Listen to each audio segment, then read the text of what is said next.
Dear viewers, welcome to my fluorescence video tutorial series.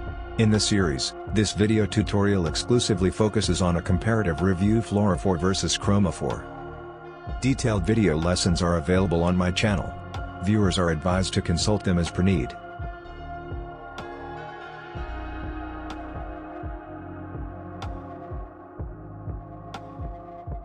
Fluorescent labeling and visualizing are the key aspects that are crucial in photochemistry and photobiology.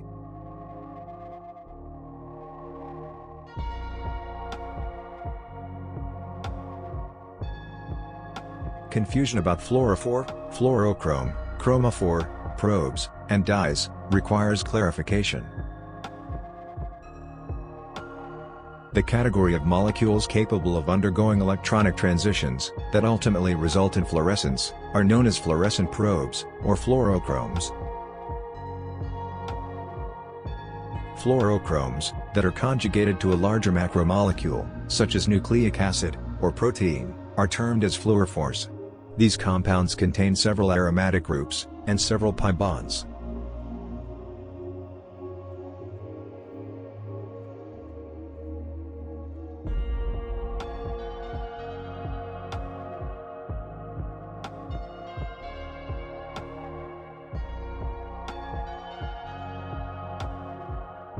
One of the most popular of all fluorescent materials is a synthetic compound, called fluorescein. Under ultraviolet light it produces an intense yellow-green fluorescence.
Please remember to like, subscribe, share,